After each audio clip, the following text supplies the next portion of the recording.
Matamgi Manipuri Wari channel asibu tabiriba khwai pumnamakpu taramnokchari. Ngasi muglawbirasi Thamoi Machet 18 suba tangka.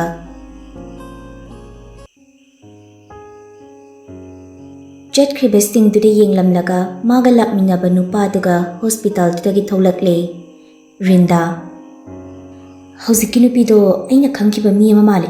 Kanano haibado nangna thiraknabado. Hoi che thizarake. Ngasaidagi laptakna nanawna tawribasing adu uribani. Nanaw machilda tapna soli. Hozik chatkribadubu Rinda natrane. Manida. Aduga mana kamaina nupasiga khangnariba. Nanawgi machena. Now chalasira. Hoi che. Hanna Nirupama chatkriba maikaida yenglaga chatki. Nirupama Hozikki nupido kanano dada? Khangnunu kaisu kanadabane. Kanano haibado yam kesina pigatawe. Danabir sora masangna hondoklaga.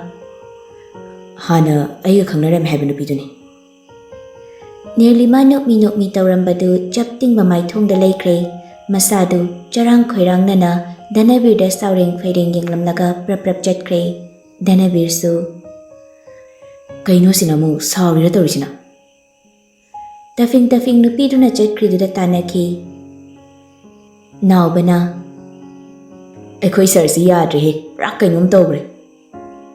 Nupa manamu adune aise ngasai khusauduga hairdi tha amani di chatawba khusawne minute khara de tafage. Araiba itaima macha natrasidi lalo chase. Danabir di malemgi manakta hanna changlami. Damalem isakhra nungaibirabo. Hoi sir, pabungdi kamai tawrage. Pabungdi kaisu tawdre yumda puthaba yarani. Damalem khara thuna fabiro nanawgi tawgadaba thabak yam leiri. Pharabanida aisu khong khutse sidang lokthokladi farani. Nawbana mukhum lai. Hoi pharabne koi jen mangamlani natro Damalem. Danabir nokmi. Nawba chak pijanaba tawro. Damalem insang saina thongbane mahau kamai tawge yengo. Nawbana irombadi itaima machana ne sisu haudoini. Malem su kanano itaima macha haibu nawba. As Damalem panghe sargi medam do khangde. Khangdadi kaino ne. Asi hairaga malem du noi Danabir makok tu hotlaga. Damalem adudi chak chathokpiro aisu pabunggi manaktamda changluge. Hoi sir. Danabir hek thokibaga nawba mangaktu phat thangatlaga yengi aduga malem don silaga. Damalem ngasidi pura waramani ko yumda. Kaidoba yawgini haisibu nawba. Itaima machado sir na hekta so chingakpe wani yumda. Ekoidi sirisini. Adugadi irenana chak thominaraga lerame heba. Ekoi sir se pura itaima machagi khudombi dane tonglise. Taradi bo nang soiroi he. Aduna boisu chatkra matungda haisini mamangdaga hairadi asinaw base loishillona hairani. Adu haraga Damalem accident tawhalaba tata thoba nupado pharabni sibu siramlani. Kaino haisibo kamaina noibu khangre haidaine ngasai khabarda nupa ama yawe haibado oiram tare. Mane chak chanaba tawsise ai mapalda ngangsingdo amta hana check tawromkige aduga charse. Hoi adu hana tawro. Somdana Nirupamagi mapaga mamaga di leiramdre Danabir changlakpada mamaga Nirupamaga tang leirami. Mamana mapabu chak pizaduna leirami. Nirupamana sofada famlaga leirami. Masu changsinduna sofada fami. Imaga babagadi kadum leikrage. Nirupama hanasu yenglakte khumsu khumlakte mamana oina khumlai. Mabung ahalgi mau oidoido adugi maboktu anabi henjali haiba mali. Adugi luhongbado khare thujinba pami haiba mali. Adugi lakpiyo hairakdana adum chatkre. Machana kamai tawba sida lehoradoiro. Nirupama fat khumlai. Lairoi line da hankidoini. Danajitna Kaigi imongna line da hanni Nang dadana maina thinjani. Bunga chak cha thongnaba tawra noisu. Hoi pabung, Dr. Rounddi laamaba. Hoi laami. Nache Bindia oiramine napabung yembiramlibasidia. Mani ma. Masaksu hanadagi haujingna hena fajaramdra. Aidi masak khangludrini. Nirlima machinda murum soli. Masak fajabi yamna pambra khangde. Adubudi kaino. Asi hairaga machindo paithui Dhanajitna. Aduni yam faja thoklamni. Ipadi masakbu khangludrabani. Itausu yumda laite haina tamlami. Dhanabir Nirlimana nganglidu taraduna masu tapna nganglai nupidu khaktanaba mongda. Nachul machadu soiring asi aina. Paitok pisinam tawbra haibu. Laknaningba masu yauri nupidugi matawda. Nangsu uraga khangi khufazama. Ketukina. Bungo yumda hanbasu yarani na hairami noni ni leraga. Aduna horen nangamda changlo hairami na chena. Hoi ma. Nirlimada onsilaga. Macha chak chanaba tawrasi nangsu thengkini amu. Nirlima makut ani na mamaido fatfat nanthui aduga chaktu semba hawi. Dhanabir kari nungi laknarubano haidi yore mamaga mapaga laibanina thembasu yadagum taw masadu koileng lengi. Mamasu mapa chak pizaba loiraga washroom da changlaga makut masadu hamdokle aduga machaga mamaugi manakta changlaktuna fami. Ichan, moi table siga sofa ga wangmana basilane chapam khangdoi mandi makhada phamlaga chagi madi. Dhanabir na amu. Table si kra chingthoklaga makhada phamlaga charse makhase motpra hana yengi. Moloi anirak surabani moi lam sengma miduna senglamba. Ado fira kainomadi thasida nungaite. Asi hairaga haugatlaga mapalda thoki ketukina. Imaga puna charasi chadi. Hoi ma.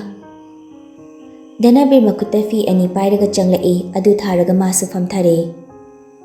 Macha ai chakarambano. Nirlima Dhanabir gi chak saruk tu pire. Dhanabir tuminna nupiduri yenglaga plate tu lawi. Nirlima sumagi nakanda tuminna famduna chak tu chari. Ichan chak tu kit namlaga chawni nangbo. Ima kya chaningdi adugini. Asi hairaga irombaga chai nga thongbadu chade.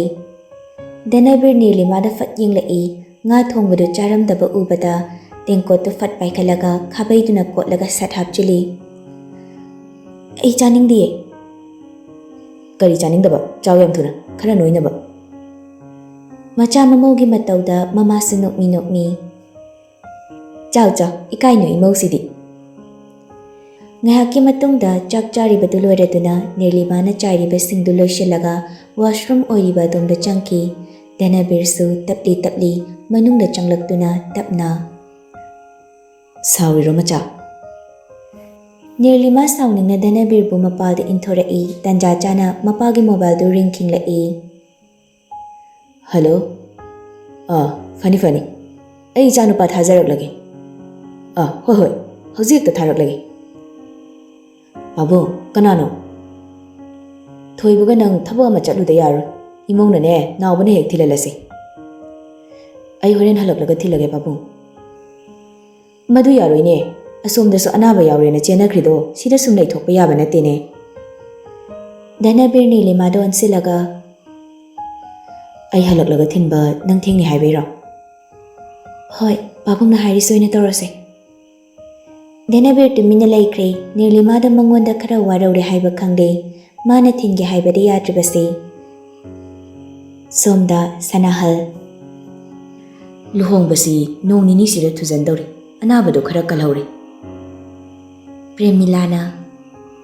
Moi baba adudi kamdawni tawrisidia. Nachanupana yumsi khita semsi haibasu yade.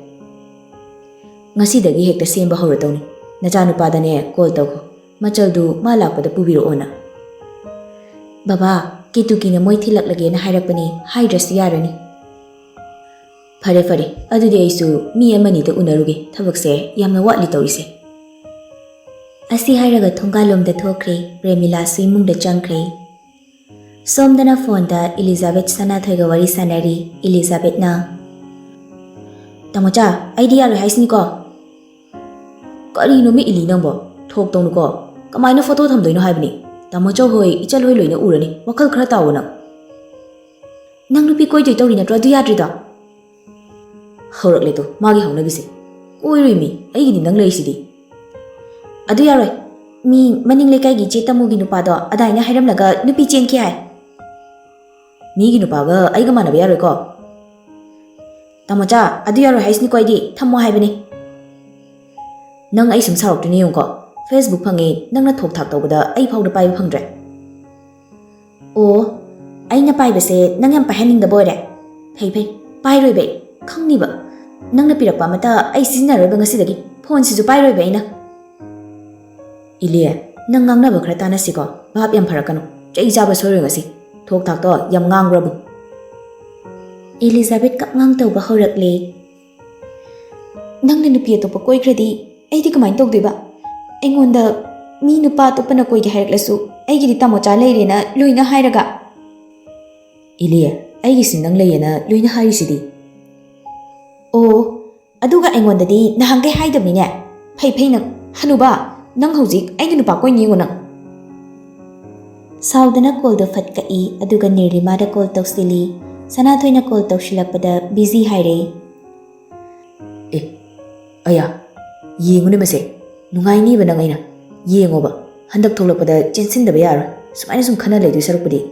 Okaloi chak tawrabne ai masi ngangse. Elizabeth call amuk tawsili I Sanathoi su phat pai khatli. Mi na saure haredi themlakpa kai doge haibani da hanuba. Kana nupa ga no hojik busy leido. Hairo yam thuna nang. Natradi aina soidana matu kakni. Kari ai bu matu kakni kai naga nang dum setlaga ne phaklang de yan gela. Nawa lo de aina. Sound na Matilda maksoli. Ai bu matu kakni kai naga. Phone do ring king la I Elizabeth namu. Pai roi de he. Asi harga phone do famung de thamnam laga mapal de thokre. Masi ngangse call ga pai de ba. Ai di ba ko I de haisin. Makok tu goro hotli.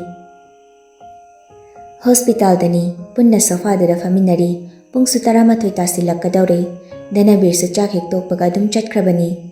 Nirlima gi mobile di ring la I. Hello, Tamocha.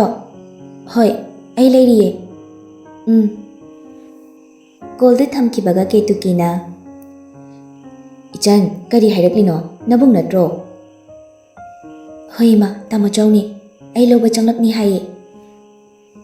Phare. Aina di nang dada laklaga thilal ge khali. Amuk su call de la I. Ima, Tamocha yorok la male, ai chana batauge. Babung di tum thakra male. Ima na horen haibiro. Ima thindoke. Ima yarani ye ai sum thokrage. Babung mathanta le hobudo nungaitre. Phare, chalo ko dudi. Hoi ma. Asi hairaga room dadagi thokre. Minute kun muki matung dani danabir room duda prap changle e. Ima, machadi. Chat krene ma dia. Kayam kuirage kanana thinkrino. Nawbusu aiga chale. Mabung na lawbala e hairaktana mabung ga punna chat khrabani. Danabir call tawshili adubu pairaktre. Mabung ga chatminaba oiradi call kaklakadabani. Teksu ama phawba laktre prap thokre. Nawbana gari do thauraga waheng lakai room da hai tharakle. Danabirna. Nawba gari khama. Nawbasu gari do side da laisinduna khami. Sir, kaidobu yaurage. Danabir phone do puthoklaga call tawshili handakti pairakle. Wa machet amata su hairakte. Macha, nang kai da leino. Ai halle. Kanaga halino nang. Tamocha. Ahala magi khonjal da hairakli do tare e. Bima kari gi kapni nang bo na sa nungai tabro. Danabir gari dagi fat kum thakre phone du sodum nakong de thamli aduga Bisnupur yaudoba bus khamni du da kakhalakle. Ahan baka bus du dadi yauramdre atopa mada muk karak tune yengi. Maning adwaida ahal nupi amana tumina mamai non tharaga leiriba nupi macha mada onsinduna wangang libadu phone da sutara e. Bima nangbu kay lamday no ne. Danabir prap changsilaktuna. Abo, kaya ngang ni, ay ka chatkrage. Khonjal du de Nirlima mamay du fat yung kalai. Danabir na mitmang da lip labada mamay du muknon thakre. Macha, hogalo lao. Yarni, ay sila sum chatkrage. Danabir Nirlima makutu pairaga chingkali aduga haladu don silaga. Abo, chalukige. Khudang du chena paiduna anidu bas dagi kumtharakle. Bas du da tongliba mising du tumin yeng duna lehawi. Danabir pocket dagi phone du laga call tokshili. Nauba, sumdalaw. Black color gi car ama khamjilaktuna moigi mamangda khamlari. Danabir na gari gi thong du hanglaga nupi du kahalle. Masu maning sit ta karaktuna famlari. Nauba na gari du tapna thauba haure. Moigi maningda gari amasu inarakli. Maitram yorakpa daidani Danabir na. Nauba, asigi upareng hobas ta thauzilo gari do. Hoi sir. Upareng hauriba domda gari do thauzilaga khami. Nauba. Nauba du prap kumthakre aduga moigi maningda lakpa gari du ki manakda changsinkre. Thoibana. Nauba, kaidorage? Khangdiye sir. Itaimu machado kappa mali. Asomda tahori thabak mayam siga. Gari dagi kumtharaklaga akoi badu yengi. Atopa nupa singdusu kumtharaklaga akoi badu ngak senduna laikre. Gari manungdani Danabir na. Karigino, nang nakabise. Dadana ngasay haibadu giraba.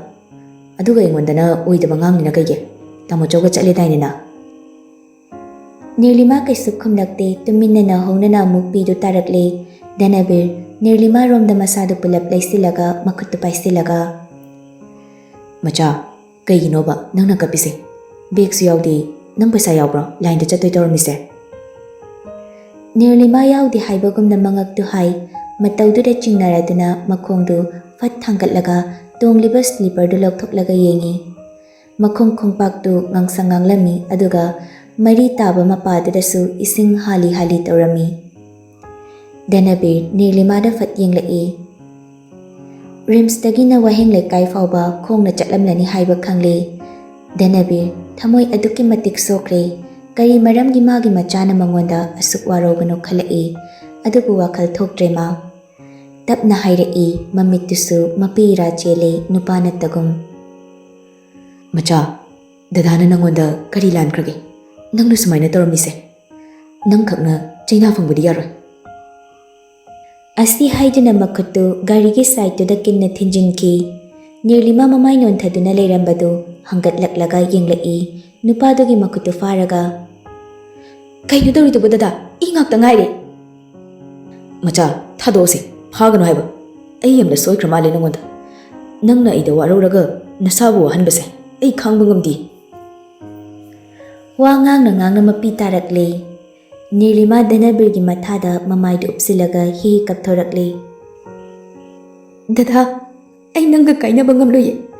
Nangga lapna doy already. Ay sikhini ye. Danabir Nirlima da konsting biduna. Kai kaina doino. Dada matungda mukhana nangonda fagi tawari. Se, adain tongnu se. Dada nungai teba. Mathada gi lokthoknaba tawi adubu yadre. Dada, aibu thadok chatkinu ba. Danabir karino khali ngasigi matause. Macha, kaigi dadana nangbu thadok toino. Nangdi dadagi thawai ni. Thawai nang yaudana hakchang khak kamaina lehobudino. Se, kapkanu se. Gari se sida kuina khamba yari. Kaplidom tahana to obase. Makut ani duna nupi dugi tariba pidu taithokpi. Nirlima mamaidu tapna laithokiduna thoknawromda onthoklaga laikre. Danabir ngasigi matause nungdi nungaitre adubu thabak mayamduga kuina laithabasu yaroitaba maramna nawbada call tausili. Ring chatpaga dum paikhalakle. Nawba chanabadorse. Nawbasu laktuna gari du tapna mamai leiduna thauba horakle. Gari manungda wa machet ama phawba hainade. Laithoklaga phamkiba Nirlima amuk phawba mamai laisilaktre. Danabir su tumin yengi. Bisnupur yaurakpaga Dhanabirna lambi takla'e. Nauba, asta haizilo. Hoi sir. Ngahaki matungda Nirlima hoigi khungi khongnang makhong yaurakpaga nupido wa ngangla'e. Sida leihorage ai. Leirak machu fawba thausingi. Nauba, thauro. Leirak machuda gari do khami Nirlima kumthagige tawi Dhanabirna khudangda fatfai aduga magi mathakta litliba kot tu laukthok insinbi. Kaisum hairamde gari dagi kumlaga chenchat tauraga chatkre. Moisu pantharamdre gari do thauraga chatkre. Nirlima Elizabeth ki room da prap chansilaga phamungda mamai upsilaga hi kaptuna lei. Elizabeth phone do manada thamlaga changlakpani hi chingkhalaga kappagi makholda prap changsilaga Nirlima bu chingkhatli aduga famhalli. Mana pairamba phone do nakanda thamkre. Kaidorage nupina. Nirlima Elizabeth konselaga hi kapi. Kaigino nana kapise. Forisisu I taire. Kaidorage haibani hairose. Elizabeth, ai dadaga kainaba ngamlo. Ai dada yam nungsiye. Elizabeth Nirlima gi makokta nanthabiraga. Kaigi kainadoino luhongbagi ngairaga leirasida. Dada ibani kainarani khangi. Ai dadagi maralsu kaisu pamdi. Dadana idu utpiba nungsibado adu khak pami. Kai hairakinoba Dadanabirna. Dadana kaisu hairakte. Ili ayumda chatlage. Nangsi pibamsida kamaina yumda changge haibano. Kaplido amta hana tose. Asti hairaga mapidu taithokpi. Elizabeth, ai dada kauthokpa tamlage. Karigi dadase asuk magul leibano. Aigi punsisida. Dada yaudana asuk sangba punsi lambise chatpa ngamgani thasade ai. Adubu pumnamak kauthok ai tuminna laikrage. Tariba pidu fatfat nanthoklaga phamungda tapna hipthaduna phaklangda mamaidu onsilaga laikre. Ngasaidagi kol pairaga wari taramba Dhanabirdi Nirlimagi aroibagi wahai kharaduda sor hongani haiba kaukre. Masadu tarang chatkre. Mamit anidu masil marang torakle. Nauba, gari khamo. Naubasu ikhang khangna gari do khami. Gari gi thongdu fathangdoklaga masado hairi kumthakre. Lambi matai duda lepangam laktraduna sorok duda kuntharaga mamaidu makut anina khumjilaga tuminna laikre.